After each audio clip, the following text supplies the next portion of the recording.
എന്താ ഇത് വികാരിയച്ഛനും പിള്ളാച്ചനും എല്ലാവരും ഉണ്ടല്ലോ. എന്താ വിശേഷം? അതിരിക്കട്ടെ, ആചാരം എന്താ ഇവിടെ? എന്റെ പിള്ളാച്ച നമ്മളൊരു ബിസിനസ്സുകാരനല്ലേ. 10ാമത്തെ വയസ്സിൽ നമ്മൾ തുടങ്ങിക്കണ് തേങ്ങ കച്ചവടം, അത് പിന്നെ കൊപ്ര കച്ചവടമായി, പിന്നെ വളർന്ന് നമ്മളിപ്പോ വെളിച്ചെണ്ണ കച്ചവടം ഒക്കെപ്പാടെ ബിസിനസ്സിലേക്ക് നമ്മൾ മാറിക്കണം. പിന്നെ ഇപ്പൊ റിയൽ എസ്റ്റേറ്റ്, ഇൻസ്റ്റാൾമെന്റ് പരിപാടി, അതുപോലെ തന്നെ TV, ഫ്രിഡ്ജ്, ഹോം തിയേറ്റർ. പിന്നെ ഇവിടെ പുതിയ താമസക്കാർ വന്നതാണല്ലോ. പിന്നെ അവരെ പിടിച്ചു കഴിഞ്ഞാൽ എന്തെങ്കിലുമൊക്കെ ഒപ്പിക്കാമെന്ന് കരുതി ഞാൻ വന്നതാ. അല്ല, അച്ഛനൊന്നും മിണ്ടണില്ലല്ലോ.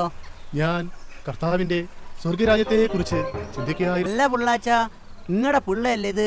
എന്ത് പറയാനാ, അങ്ങനൊരു അബദ്ധം പറ്റിപ്പോയി. MBA പിടിച്ചിട്ട് ഇപ്പൊ ഇങ്ങനെ നടക്കുക. അല്ല മോനെ, ഈ MBA എന്ന് പറഞ്ഞാൽ എന്താണ്? ഇക്ക പഠിപ്പില്ലാത്തോണ്ട് ചോദിക്കുക. ഈ MBA എന്നാൽ master in business administration. MBA പഠിച്ചാൽ എനിക്ക് പണിയും തോരുന്ന ഐഡിയ.